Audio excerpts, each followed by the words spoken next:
आज आम आइब पुस्तक तहिर 35 रु 37 पर्व पर्यंत अध्ययन करने निमंते जिबा।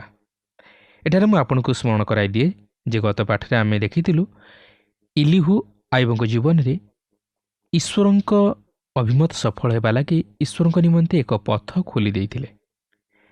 से आइबଙ୍କୁ जणाई देबाकु चाहिथिले जे ईश्वर केबेले भूल करंती नाही कि अन्याय तथा अधर्म करंती नाही। से सदासर्वदा ठीक करिथांती, मात्र मनुष्य भूल करे। से मनुष्य प्रति केबेले अन्याय करंती नाही। से मनुष्यर जत्न नियंती और मनुष्य निमंते चिंता करती। यदि से मनुष्य प्रति किसी दुख बा क्लेश घटाई थांती ताहले ताहा केवल जो मनुष्यर पाप निमंते ताहा नुहे, मात्र मनुष्यर मंगल निमंते और ताहांकर महत अभिमत साधन निमंते।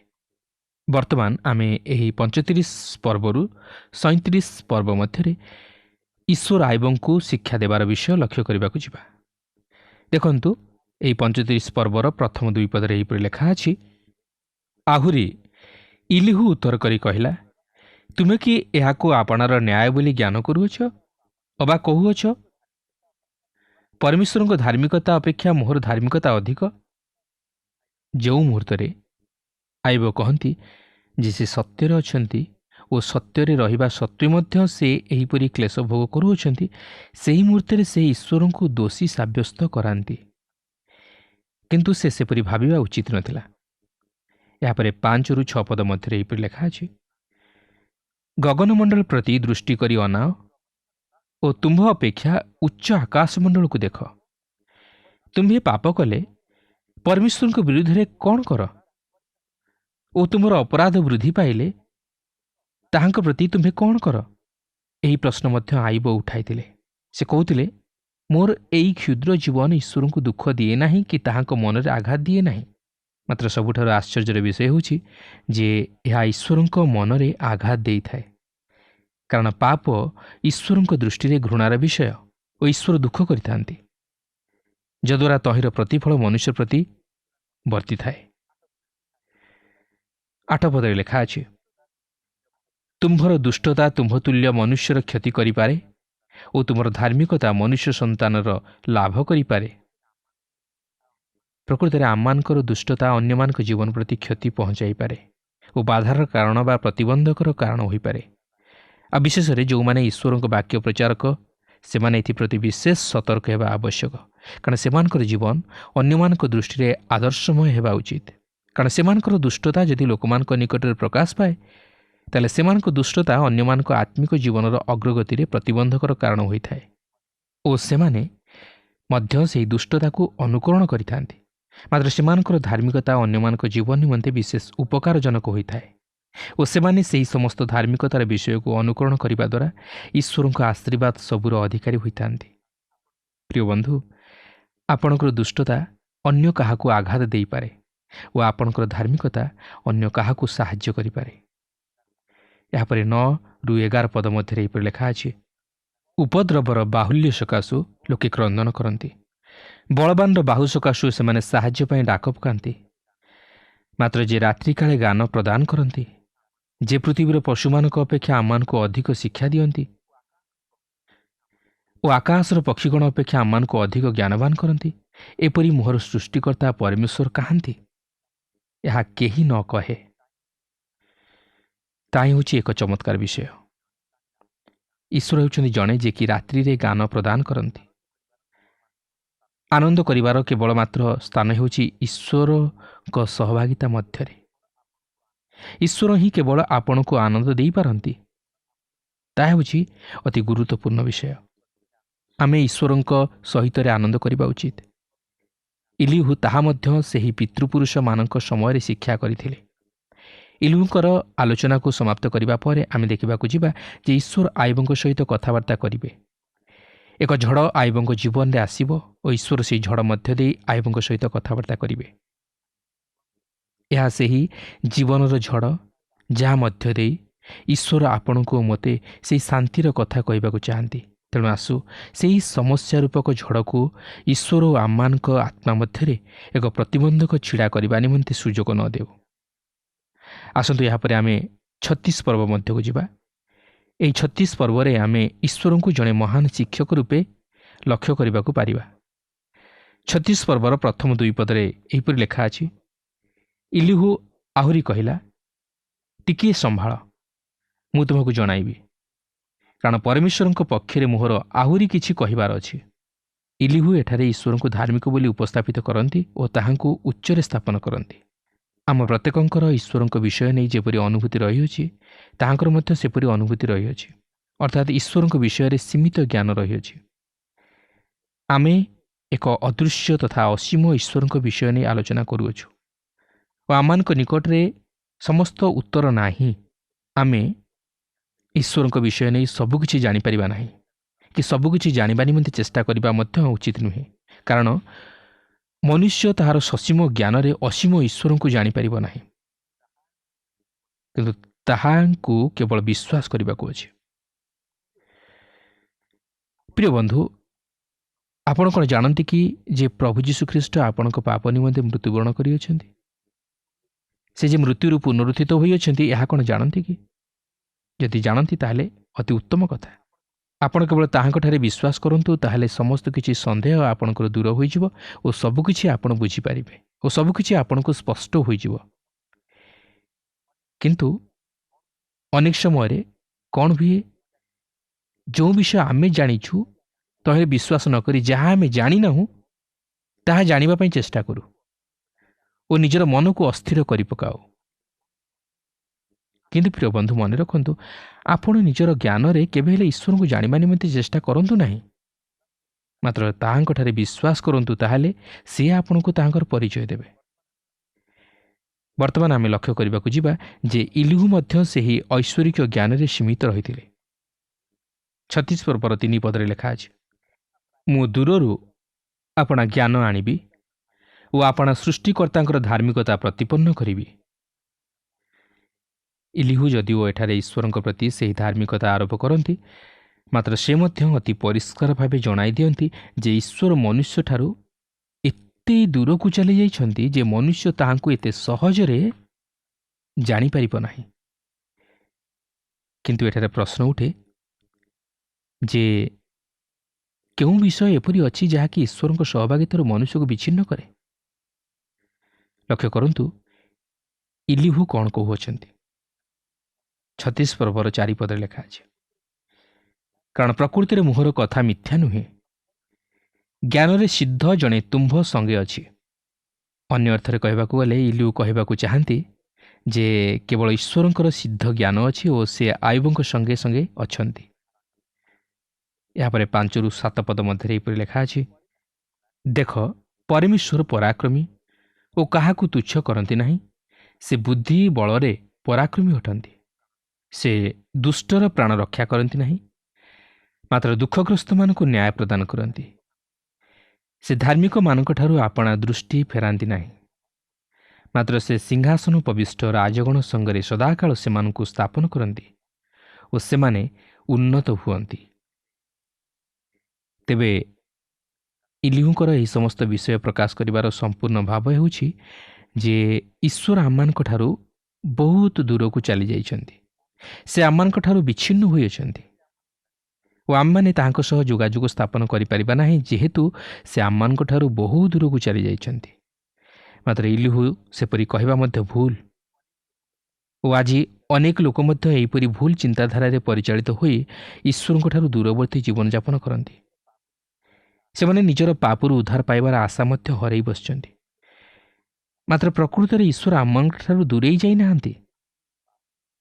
ସେ ଯଦିଓ ପାପକୁ ଘୃଣା କରନ୍ତି, ମାତ୍ର ପାପୀକୁ ପ୍ରେମ କରନ୍ତି ଓ ପାପୀକୁ ଉଦ୍ଧାର କରିବାକୁ ଚାହାନ୍ତି, କାରଣ ଏହି ବିଚ୍ଛିନ୍ନତା ଦୂରତ୍ୱ ହେତୁ ନୁହେଁ, ମାତ୍ର ଆମମାନଙ୍କର ପାପ ହେତୁ।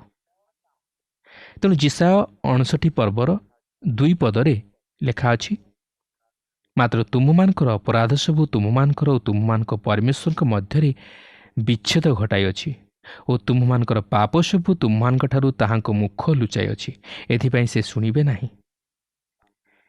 ସେ ସେହି ପାପ ସବୁକୁ ବର୍ଣ୍ଣନା କରିବାକୁ ଯାଇ ଆହୁରି କହନ୍ତି, ଯାହାକି ସେହି ଯେଶାୟ 59 ପର୍ବର 3 ଓ 4 ପଦରେ ଲେଖା ଅଛି, କାରଣ ତୁମମାନଙ୍କର ହସ୍ତ ରକ୍ତରେ ଓ ତୁମମାନଙ୍କର ଅଙ୍ଗୁଳି ସବୁ ଅପରାଧରେ ଅଶୁଚି ହୋଇଅଛି। ତୁମମାନଙ୍କର ଓଷ୍ଠାଧର ମିଥ୍ୟା କହିଅଛି, ତୁମମାନଙ୍କର ଜିହ୍ୱା ଦୁଷ୍ଟତା ବକଇ, କେହି ନ୍ୟାୟରେ ଗୁହାରି ଶୁଣେ ନାହିଁ। ଓ କେହି ସତ୍ୟରେ ପ୍ରତିବାଦ କରେ ନାହିଁ।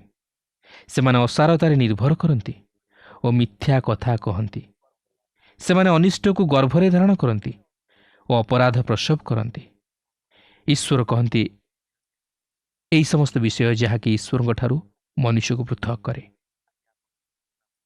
ଆଜି ଆପଣଙ୍କ ନିମନ୍ତେ ବା ମୋ ନିମନ୍ତେ ଈଶ୍ୱରଙ୍କ ଠାରୁ ବିଚ୍ଛିନ୍ନ ହେବାର କୌଣସି କାରଣ ନାହିଁ, କାରଣ ସେହି ପାପ ବିଷୟ ନେଇ ଉଠୁଥିବା ପ୍ରଶ୍ନର ସମାଧାନ ଚିରଦିନ ନିମନ୍ତେ ହୋଇସାରିଛି।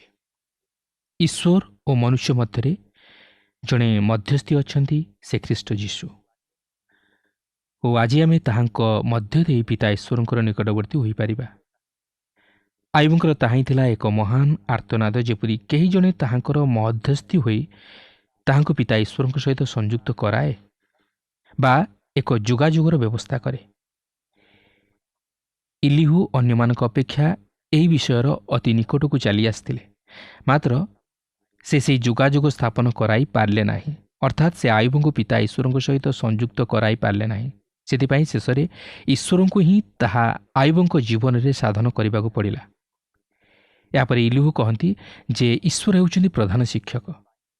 36 ପର୍ବର 22-23 ପଦ ମଧ୍ୟରେ ଏହିପରି ଲେଖା ଅଛି, ଦେଖ, ପରମେଶ୍ୱର ଆପଣା ପରାକ୍ରମରେ ଉଚ୍ଚ ଭାବରେ କାର୍ଯ୍ୟ କରନ୍ତି। ତାହାଙ୍କ ପରି ଶିକ୍ଷକ କିଏ ଅଛି? କିଏ ତାହାଙ୍କର ଗନ୍ତବ୍ୟ ପଥ ନିରୂପଣ କରିଅଛି? ଅବା କିଏ କହିପାରେ ତୁମ୍ଭେ ଅଧର୍ମ କରିଅଛ? ଇଲିହୁ ଭାବିଥିଲେ ଯେ ସେ ଈଶ୍ୱରଙ୍କ ସହିତ ଯୋଗାଯୋଗ ସ୍ଥାପନ କରିପାରିବେ ନାହିଁ,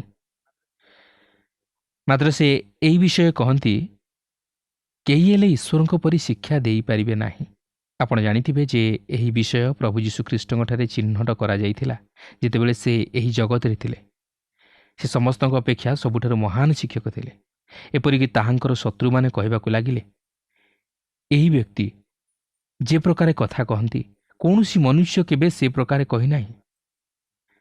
ବାସ୍ତବରେ ପ୍ରଭୁ ଯୀଶୁଖ୍ରୀଷ୍ଟଙ୍କର ଶିକ୍ଷା ଏତେ ମହାନ ଶିକ୍ଷା ଥିଲା, ଯାହାକି ଆଜି ପର୍ଯ୍ୟନ୍ତ କୌଣସି ମନୁଷ୍ୟ ସେହିପରି ଶିକ୍ଷା ଦେଇନାହିଁ କି ସେହିପରି ଶିକ୍ଷା ଦେବାର ଜଗତ ମଧ୍ୟ ଜାଣିନାହିଁ।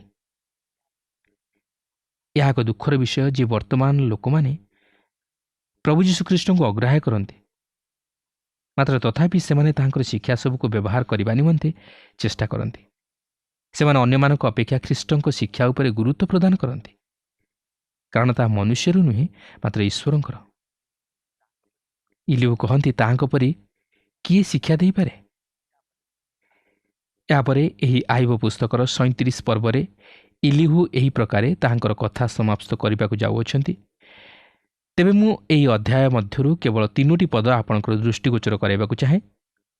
ଦେଖନ୍ତୁ, 37 ପର୍ବର 22-24 ପଦ ମଧ୍ୟରେ ଏହିପରି ଲେଖା ଅଛି, ଉତ୍ତର ଦିଗରୁ ସୁବର୍ଣ୍ଣମୟ ଆଭା ଆସେ, ପରମେଶ୍ୱରଙ୍କଠାରେ ଭୟାନକ ମହତ୍ଵ ଥାଏ। ସର୍ବଶକ୍ତିମାନ, ଆମମାନେ ତାହାଙ୍କର ଉଦ୍ଦେଶ୍ୟ ପାଇ ନପାରୁ। ସେ ପରାକ୍ରମରେ ଶ୍ରେଷ୍ଠ, ପୁଣି ସେ ବିଚାର ଓ ପ୍ରଚୁର ନ୍ୟାୟଗୁଣ ହେତୁ କ୍ଲେଶ ଦେବେ ନାହିଁ। ଏଣୁ ନରଗଣ ତାହାଙ୍କୁ ଭୟ କରନ୍ତି। ଯେଉଁମାନେ ଅନ୍ତଃକରଣରେ ଜ୍ଞାନୀ, ସେ ସେମାନଙ୍କର ମୁଖାପେକ୍ଷା କରନ୍ତି ନାହିଁ। ପୁନର୍ବାର ଇଲିହୁ କହନ୍ତି ଯେ ଈଶ୍ୱର ମନୁଷ୍ୟଠାରୁ ଏତେ ଦୂରକୁ ଚାଲିଯାଇଛନ୍ତି ଯେ ମନୁଷ୍ୟ ତାହାଙ୍କ ସହ ଯୋଗାଯୋଗ କରିପାରିବ ନାହିଁ କି ତାହାଙ୍କ ସହ କଥାବାର୍ତ୍ତା କରିପାରିବ ନାହିଁ। ସେ ଅତି ଉଚ୍ଚରେ ଓ ଆମେ ଏହି ନିଚସ୍ଥ ପୃଥିବୀରେ। କିନ୍ତୁ ସେ ଯାଉନା କାହିଁକି? ଆମେମାନେ ଦେଖିସାରିଛୁ ଯେ ଏହା ଈଶ୍ୱରଙ୍କ ମହାନତା କିମ୍ବା ତାହାଙ୍କର ପ୍ରତାପ ଆମମାନଙ୍କୁ ତାହାଙ୍କଠାରୁ ବିଚ୍ଛିନ୍ନ କରେ ନାହିଁ, ମାତ୍ର ଆମମାନଙ୍କର ପାପ ହିଁ ଆମ୍ଭମାନଙ୍କୁ ଈଶ୍ୱରଙ୍କ ସହଭାଗିତାରୁ ବିଚ୍ଛିନ୍ନ କରେ। ମାତ୍ର ଈଶ୍ୱର ଆମମାନଙ୍କର ସଙ୍ଗେ ସଙ୍ଗେ ଅଛନ୍ତି, କିନ୍ତୁ ଆମେ ଆମମାନଙ୍କର ପାପ ଦୃଷ୍ଟିରେ ତାହାଙ୍କୁ ଦେଖିପାରିବା ନାହିଁ। ଆମେ ଆମମାନଙ୍କର ଅବିଶ୍ୱାସ ଦୃଷ୍ଟିରେ ତାହାଙ୍କୁ ଦେଖିପାରିବା ନାହିଁ। ଆଉ ଆମମାନଙ୍କର ଏହି ପାପ ଆଉ ଅବିଶ୍ୱାସ ଲାଗି ଆଜି ଈଶ୍ୱର ମଧ୍ୟ ଆମମାନଙ୍କଠାରୁ ଦୂରେଇ ଯାଇଛନ୍ତି।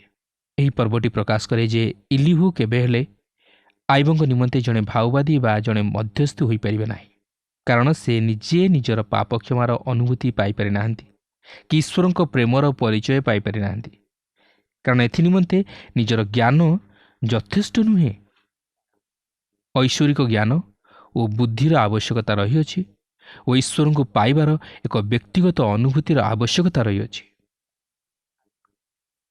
ଆଜି ଅନେକ ଏହିପରି ଅଛନ୍ତି ଯେଉଁମାନେ କି ଖ୍ରୀଷ୍ଟଙ୍କୁ ନ ପାଇ ମଧ୍ୟ ଖ୍ରୀଷ୍ଟଙ୍କ ବିଷୟରେ ପ୍ରଚାର କରନ୍ତି। ସେମାନେ ସେହି ଐଶ୍ୱରିକ ଜ୍ଞାନ ଓ ବୁଦ୍ଧି ପ୍ରୟୋଗ କରିପାରନ୍ତି ନାହିଁ। ତେଣୁକରି ସେମାନଙ୍କର ଶିକ୍ଷା ଫଳପ୍ରଦ ହୋଇପାରେ ନାହିଁ କି ସେମାନେ ପ୍ରକୃତରେ ଅନ୍ୟକୁ ସାନ୍ତ୍ୱନା ଦେଇପାରନ୍ତି ନାହିଁ କି ଉପଯୁକ୍ତ ପରାମର୍ଶ ଦେଇ ତାହାକୁ ପ୍ରଭୁଙ୍କ ନିକଟକୁ ଆଣିପାରନ୍ତି ନାହିଁ। ଯେପରି ଆଇବଙ୍କର ବନ୍ଧୁମାନେ ଆଇବଙ୍କୁ ସାନ୍ତ୍ୱନା ଦେଇପାରିଲେ ନାହିଁ କି ତାହାଙ୍କୁ ଈଶ୍ୱରଙ୍କର ନିକଟବର୍ତ୍ତୀ କରାଇପାରିଲେ ନାହିଁ, ଠିକ୍ ସେହିପରି, କାରଣ ସେମାନଙ୍କର ନିଜ ଜ୍ଞାନ ଏଥିନିମନ୍ତେ ଯଥେଷ୍ଟ ନଥିଲା। ଇଲିହୁ ପ୍ରକୃତରେ ଆଇବଙ୍କ ପକ୍ଷରୁ ସେହି ମଧ୍ୟସ୍ଥି ହେବାକୁ ଚାହୁଁଥିଲେ ଓ ସେ ଈଶ୍ୱରଙ୍କ ନିକଟରେ ଆଇବଙ୍କ ବିଷୟ ନେଇ ଉପସ୍ଥାପିତ କରିବାକୁ ଚାହୁଁଥିଲେ। ମାତ୍ର ସେ ଏହିଠାରେ ବିଫଳ ହୋଇଗଲେ, କାରଣ ସେ ପ୍ରକୃତରେ ଈଶ୍ୱରଙ୍କୁ ଭଲ ଭାବେ ଜାଣିନଥିଲେ ଓ ଈଶ୍ୱରଙ୍କଠାରେ କିପରି ନିବେଦନ କରିବାକୁ ହୁଏ ତାହା ମଧ୍ୟ ସେ ଜାଣିନଥିଲେ ଓ ସେ ତାହାଙ୍କଠାରୁ ଅନେକ ଦୂରରେ ଥିଲେ। ସେଥିପାଇଁ ଈଶ୍ୱରଙ୍କୁ ଆଇବଙ୍କ ସହିତ କଥାବାର୍ତ୍ତା କରିବାକୁ ହିଁ ପଡ଼ିଲା। ପ୍ରିୟ ବନ୍ଧୁ, ଯେତେବେଳେ ଆମମାନଙ୍କ ଦୁଃଖରେ କେହି ଆମମାନଙ୍କୁ ସାନ୍ତ୍ୱନା ଦେଇ ନପାରନ୍ତି ଓ ଆମମାନଙ୍କୁ ଛାଡ଼ି ଚାଲିଯାଆନ୍ତି, ସେତେବେଳେ ଈଶ୍ୱର ଆମମାନଙ୍କ ସହିତ ରହି ଆମମାନଙ୍କୁ ସାନ୍ତ୍ୱନା, ଶକ୍ତି ଓ ସାହସ ଦେଇଥାନ୍ତି। ଯେତେବେଳେ ମନୁଷ୍ୟର ସପକ୍ଷ କେହି ନଥାନ୍ତି, ସେତେବେଳେ ଈଶ୍ୱର ତାହାର ସପକ୍ଷ ହୋଇଥାନ୍ତି, କାରଣ ସେ ମନୁଷ୍ୟକୁ ପ୍ରେମ କରନ୍ତି ଓ ମନୁଷ୍ୟକୁ ଉଦ୍ଧାର କରିବା ନିମନ୍ତେ ଚାହାନ୍ତି। ଯଦ୍ୟପି ଆମମାନଙ୍କର ପାପ ଈଶ୍ୱର ଓ ଆମମାନଙ୍କ ମଧ୍ୟରେ ବିଚ୍ଛିନ୍ନତା ସୃଷ୍ଟି କରେ, ତଥାପି ସେ ସେହି ପାପର ପ୍ରତିକାର କରି ଆମମାନଙ୍କ ନିମନ୍ତେ ଏକ ଉଦ୍ଧାରର ପଥ ପ୍ରସ୍ତୁତ କରିଅଛନ୍ତି। ଈଶ୍ୱରଙ୍କ ନିକଟକୁ ଯିବା ପାଇଁ ସେହି ପଥ ସେ ଖୋଲି ଦେଇଛନ୍ତି ଏବଂ ଯେଉଁ ବିଚ୍ଛେଦ ଥିଲା ତାହାକୁ ସେ ଦୂରେଇ ଦେଇଛନ୍ତି ଆଉ ସେହି ଖ୍ରୀଷ୍ଟଙ୍କ ମଧ୍ୟ ଦେଇ ସେ ଆମମାନଙ୍କୁ ପୁନର୍ବାର ତାହାଙ୍କ ସହିତ ମିଳିତ କରାଇବାକୁ ଚାହାନ୍ତି। କିନ୍ତୁ ଆମେ କ'ଣ ତାହାଙ୍କ ସହିତ ସେହି ତୁଟି ଯାଇଥିବା ସମ୍ପର୍କକୁ ପୁନର୍ବାର ଯୋଡ଼ିବାକୁ ଚାହୁଁ କି? ତାହେଲେ ଆସନ୍ତୁ ସେହି ପ୍ରଭୁ ଯୀଶୁ ଖ୍ରୀଷ୍ଟଙ୍କଠାରେ ବିଶ୍ୱାସ କରି ଓ ନିଜର ପାପ ସବୁକୁ ତାହାଙ୍କଠାରେ ସ୍ୱୀକାର କରି ତାହାଙ୍କ ମାଧ୍ୟମରେ ପିତା ଈଶ୍ୱରଙ୍କ ସହିତ ସେହି ତୁଟି ଯାଇଥିବା ସମ୍ପର୍କକୁ ପୁନର୍ବାର ଯୋଡ଼ି ଦେଇ ସନ୍ତାନତ୍ୱର ଅଧିକାରୀ ହେବା ସଙ୍ଗେ ସଙ୍ଗେ ଅନନ୍ତ ଜୀବନର ଅଧିକାରୀ ହେଉ। ଈଶ୍ୱର ଚାହାନ୍ତି ନାହିଁ ଆମେ ଯେପରି ପାପରେ ବି ନଷ୍ଟ ହେଉ। ହଁ, ଆମମାନେ ପାପ କରିଅଛୁ ଆଉ ଈଶ୍ୱରଙ୍କର ମହିମାରୁ ଉଣା ପଡ଼ିଅଛୁ, ତାହା ସତ କଥା। ଆମମାନଙ୍କର ପାପ ଆଜି ଆମମାନଙ୍କ ମଧ୍ୟରେ ଆଉ ଈଶ୍ୱରଙ୍କ ମଧ୍ୟରେ ଏକ ବିଭେଦ ସୃଷ୍ଟି କରିଅଛି, ଏକ ବିଚ୍ଛିନ୍ନତା ସୃଷ୍ଟି କରିଅଛି। ମାତ୍ର ଏହାର ଅର୍ଥ ନୁହେଁ ଯେ ଈଶ୍ୱର ଆମମାନଙ୍କୁ ଦୂରେଇ ଦେଇଛନ୍ତି ବା ଆମମାନଙ୍କୁ ଭୁଲି ଯାଇଛନ୍ତି ବା ସେ ଆମମାନଙ୍କୁ ଆଉ ଉଦ୍ଧାର କରିବାକୁ ଚାହାନ୍ତି ନାହିଁ। ମାତ୍ର ସେ ଆମମାନଙ୍କୁ ଉଦ୍ଧାର କରିବାକୁ ଚାହାନ୍ତି। ସେ ଆମମାନଙ୍କୁ ତାଙ୍କ ସହିତ ପୁନର୍ବାର ସଂଯୁକ୍ତ କରିବା ପାଇଁ ଚାହାନ୍ତି, ଯେହେତୁ ସେ ପ୍ରେମମୟ ଈଶ୍ୱର ଆଉ ସେ ଚାହାନ୍ତି ନାହିଁ ଆମମାନେ ପାପରେ ବି ନଷ୍ଟ ହେଉ। ସେଥିପାଇଁ ସେ ପ୍ରଭୁ ଯୀଶୁ ଖ୍ରୀଷ୍ଟଙ୍କ ମଧ୍ୟ ଦେଇ ଆଜି ସମଗ୍ର ମାନବ ଜାତି ନିମନ୍ତେ ସେହି ଉଦ୍ଧାରର ପଥ ପ୍ରସ୍ତୁତ କରିଅଛନ୍ତି, ଯେପରି ଅନ୍ତତଃ ମନୁଷ୍ୟ ସେହି ପ୍ରଭୁ ଯୀଶୁ ଖ୍ରୀଷ୍ଟଙ୍କର କ୍ରୁଶ ପ୍ରତି ଲକ୍ଷ୍ୟ କରି ନିଜର ପାପ ସବୁକୁ ସ୍ୱୀକାର କରି ପାପରୁ ଉଦ୍ଧାର ପାଇ ସେହି ଅନନ୍ତ ଜୀବନର ଅଧିକାରୀ ହେବାକୁ ପାରେ ଆଉ ଈଶ୍ୱରଙ୍କ ସହିତ ପୁନର୍ବାର ସେହି ସହଭାଗିତା ସ୍ଥାପନ କରିବାକୁ ପାରେ। ପ୍ରିୟ ବନ୍ଧୁ, ପ୍ରଭୁ ଆଜି ଆମମାନଙ୍କ ଜୀବନରୁ ଚାହାନ୍ତି ସେହି ସମର୍ପିତ ଜୀବନ।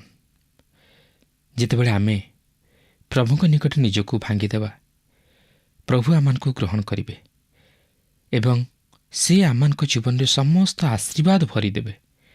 ସେଦିନ ଆଇବଙ୍କ ଜୀବନରେ ସେ ଯେଉଁ ପ୍ରକାର ଭାବରେ ସମସ୍ତ ବିଷୟ ତାଙ୍କୁ ପୁନର୍ବାର ପରିପୂର୍ଣ୍ଣ କରିଥିଲେ ଆଶୀର୍ବାଦ କରି, ସେହି ପ୍ରକାରେ ଆମମାନଙ୍କ ଜୀବନରେ ମଧ୍ୟ ତାହାଙ୍କର ଆଶୀର୍ବାଦ ଦେଇ ସେ ଆମମାନଙ୍କୁ ସର୍ବ ବିଷୟରେ ପରିପୂର୍ଣ୍ଣ କରି ତାଙ୍କର ଗୌରବ ମହିମା ପାଇଁ ସୁରକ୍ଷା ପ୍ରଦାନ କରିବେ। ଆମମାନଙ୍କର କୌଣସି ଅଭାବ ହେବ ନାହିଁ, କାରଣ ପ୍ରଭୁଙ୍କର ବାକ୍ୟ କହେ ସଦାପ୍ରଭୁଙ୍କର ଆଶୀର୍ବାଦ ମନୁଷ୍ୟକୁ ଧନବାନ କରେ, ଆଉ ସେ ତହିଁ ସଙ୍ଗରେ ଦୁଃଖ ଯୋଗ କରନ୍ତି ନାହିଁ। ତେଣୁ ଯଦି ଆମମାନେ ଆମମାନଙ୍କର ବ୍ୟକ୍ତିଗତ ଜୀବନରେ, ଆମମାନଙ୍କର ପାରିବାରିକ ଜୀବନରେ ଯଦି ପ୍ରଭୁଙ୍କର ଆଶୀର୍ବାଦ, ପ୍ରଭୁଙ୍କର ଶାନ୍ତି ଚାହୁଁ, ତାହେଲେ ଆମମାନଙ୍କୁ ପ୍ରଭୁଙ୍କର ସହିତରେ ଜୀବନଯାପନ କରିବାକୁ ହେବ। ପ୍ରଭୁ ପ୍ରତ୍ୟେକଙ୍କର ସହପର୍ତ୍ତୀ ହୁଅନ୍ତୁ।